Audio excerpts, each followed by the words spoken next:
నల్గొండ పర్యటనలో కోమటిరెడ్డి వెంకటరెడ్డి ఘాటు వ్యాఖ్యలు చేశారు. ఎందుకంటే కేటీఆర్ వర్సెస్ కాంగ్రెస్ పార్టీ అన్నటువంటి సిచ్యువేషన్గా మారిపోయింది.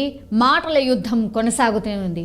ఒక సమావేశంలో మాట్లాడుతూ కోమటిరెడ్డి వెంకటరెడ్డి పదే పదే కేసీఆర్ కాలిగోటికి కూడా రేవంత్ రెడ్డి సరిపోరు అని కేటీఆర్ మాట్లాడుతున్నారు. రేవంత్ రెడ్డి కాలిగోటికి కూడా నువ్వు సరిపోవు అంటూ ఆయన సంచలన వ్యాఖ్యలు చేశారు. అసలు రేవంత్ రెడ్డి గురించి మాట్లాడే అర్హత మీకు లేదు అని కేటీఆర్ పై కోమటిరెడ్డి ఘాటు వ్యాఖ్యలు చేశారు. ఇండిపెండెంట్ జెడ్పీటీసీగా గెలిచాడు, ఇండిపెండెంట్ ఎమ్మెల్సీగా గెలిచాడు. కాంగ్రెస్ పార్టీ అవకాశం ఇవ్వడంతో ఇవాళ రాష్ట్రానికి ముఖ్యమంత్రి కూడా అయ్యాడు. అంచెలంచెలుగా ఎదిగి ఇవాళ ఈ స్థాయికి వచ్చాడంటూ కోమటిరెడ్డి వెంకటరెడ్డి చెప్పినటువంటి సిచ్యువేషన్. నీలాగా తండ్రి పేరు చెప్పుకుంటూ రాజకీయాలు చేయటం లేదు అని కేటీఆర్పై మొదటిసారి తీవ్ర స్థాయిలో రెచ్చిపోయారు మంత్రి కోమటిరెడ్డి వెంకటరెడ్డి. అసెంబ్లీ ఎన్నికల్లో ఒక్కొక్క బీఆర్ఎస్ ఎమ్మెల్యే 50,000 పైచిలుకు మెజారిటీతో ఓడిపోయారు. అయినా ఇంకా కూడా మీకు బుద్ధి రావటం లేదంటూ కూడా ఆయన మండిపడిన సిచ్యువేషన్. ముఖ్యమంత్రిగా రేవంత్ రెడ్డి ప్రమాణ స్వీకారం చేసిన 3వ రోజే మూసీ ప్రక్షాళన గురించి మాట్లాడారు. 10 ఏళ్ళు అధికారంలో ఉన్న బీఆర్ఎస్ నేతలు ఎవరైనా ఎన్నడైనా మూసీ గురించి మాటనైనా మాట్లాడారా అంటూ కూడా ఆయన క్వశ్చన్ చేశారు. ఇక రాష్ట్రంలో క్రమంగా బీఆర్ఎస్ కనుమరుగు కావడం ఖాయమైపోయింది అన్నటువంటి మాట కూడా చెప్పారు. అండ్ పార్లమెంట్ ఎన్నికల తర్వాత అయితే ఆ పార్టీ భూస్థాపితం కావడం కూడా చూస్తాము అంటూ కూడా ఆయన కామెంట్ చేశారు.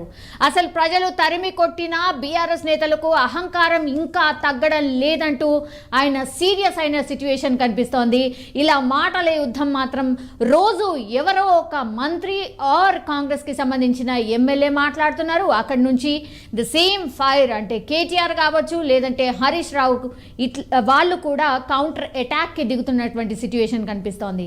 పాపం అమాయకులు 1,200 మంది చచ్చిపోయి అలాంటి చూడలేక మేము మా ఎంపీలో మా కాంగ్రెస్ వాళ్ళం మా సోనియా గాంధీ నొప్పించి తెలంగాణ తెస్తే మీ మామతోని తెలంగాణ ఇస్తే ఆయన భిక్ష పెట్టిన ఆ భిక్షతోనే రేవంత్ రెడ్డి సీఎం సిక్కు లేకుంటే ఎందుకు మాట్లాడారు? బాగా మాట్లాడుతూ మెంటలైన అర్రా మీరేమన్నా కాలికోటు కట్టుడు వాళ్ళ మావ దీక్ష చేసినప్పుడు ఇద్దరు ఎంపీలు ఒక ఆమె లింగులెట్టుకొని విజయశాంతి మా పార్టీకి వచ్చింది. అప్పటికి వీడు ఒకటే కేసీఆర్ ఒకటే ఎంపీ. మా ఎంపీలు 13 మంది సొంత పార్టీని సోనియా గాంధీ సస్పెండ్ చేసి పార్లమెంట్కి వెళ్ళి నేను మంత్రి పదవి మొత్తం రిజైన్ చేసి గడియారం కాడ కూర్చున్నా. మా నాయకులు ధర్నాలు చేసిను. అరే ప్రజలు కొడుతున్నారు, సకల జన్లు కొడుతున్నారు, పిల్లలు చచ్చిపోతున్నారు. మా సొంత పార్టీ వాళ్ళని చెప్పి తెలంగాణ సోనియా గాంధీ ఇచ్చి ఆమె దేవత అని చెప్పి వాళ్ళ ప్రజలు 10 ఏళ్ళు ఏదో దళితులు ముఖ్యమంత్రి డబుల్ బెడ్రూమ్ ఇళ్ళని మోసాలు చేసి దోచుకుంటే అయినా మీ చరిత్ర మీ టీఆర్ఎస్ పార్టీ ఎప్పుడైతే బీఆర్ఎస్ పెట్టుకున్నావో బీఆర్ఎస్ అంటే బొందలగడ్డ రాష్ట్ర సమితి బొందలగడ్డ పడేది. ఇక్కడ పిల్లగాడు వచ్చిండు, వార్డు మెంబర్ కూడా దిక్కులేదు. వార్డు మెంబర్ కంటే తక్కువ, వార్డు మెంబర్ కాదు ఇంకా ఏమన్నా ఆ పక్కింట్లో కూడా ఓటాడు ఆ పిల్లగారికి. వాడు రైతు బంధు గురించి మాట్లాడుతున్నావు. వెంకరెడ్డి ఎప్పుడైనా రైతులను తిడతాడా? నువ్వు బండ సమాన సబ్సిడీ పై లాగ్ బుక్ చేస్తే బస్ పై ఆపరేటర్ చెప్పిండు 24 గంటలు వస్తాం బస్ ఎంత వస్తుంది అంటే చూడు సార్ లాగ్ బుక్ ఈయన ముందు 6 గంటలు కూడా వస్తలేదని చెప్పి ఆయన టీవీలో మాట్లాడు. ఆయన సస్పెండ్ చేసి మన నౌకరు తెప్పించిన. అప్పుడేమన్నా రాష్ట్రంలో లాగ్ బుక్లు తెప్పించు. నేనేమన్నా 70% మందికి ఇచ్చిన కొందరు మిగిలింది వాళ్ళకు కూడా 2-3 రోజులు ఇస్తున్నాం. ఎవడన్నా రాలేదన్నావా అని చెప్తాం కూడా. అంటే సో మాటల దాడి అయితే కొనసాగుతున్న సిచ్యువేషన్. అండ్ ఇట్లా మాటల దాడి కొనసాగుతుండగానే ఈ రోజు సమావేశంలో ఒక ప్రోటోకాల్ ప్రోగ్రామ్ కాబట్టి అక్కడ ఉన్నటువంటి జెడ్పీటీసీ సందీప్ రెడ్డి పైన కూడా ఆయన కామెంట్ చేశారు మంత్రి కోమటిరెడ్డి వెంకటరెడ్డి. పెద్ద మనిషి మాధవరెడ్డి లేకపోతే జెడ్పీటీసీ అయినటువంటి సందీప్ రెడ్డి ఈరోజు జెడ్పీటీసీ అయ్యుండేవాడు కాడు అంటూ కూడా కామెంట్ చేశారు.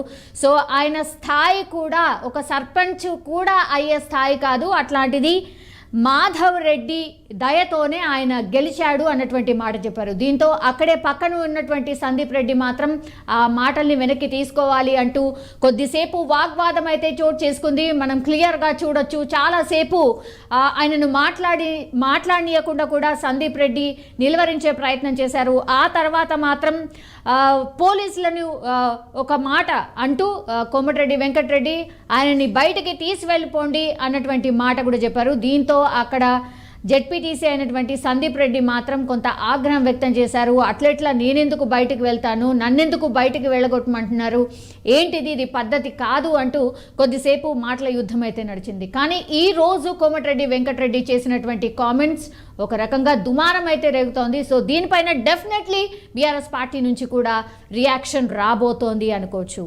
కేసీఆర్ ని అలా పార్టీని మూసిగా పాతి పెట్టి మురికి కుంపలు వేసి పడేస్తే ఆయన ఖాళీ గోడి సరిపోడంట.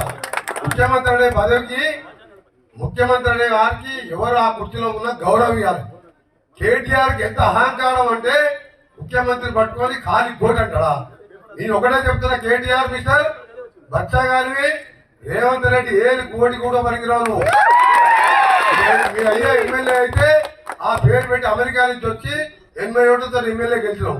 మా నాయన ఎమ్మెల్యే కాదు, రేవంత్ రెడ్డి ఆయన ఎమ్మెల్యే కాదు, వ్యవసాయ కుటుంబం కష్టపడి ప్రజల కోసం పోరాటం చేస్తే ఎమ్మెల్యేలు అయినాం. ఇక్కడ కూడా సందీప్ రెడ్డి కూడా పెద్ద నాయకుడు మాధవ్ రెడ్డి పేరు చేస్తే జడ్పీటీసీ అయింది తప్ప ఇలా సర్పంచ్ కూడా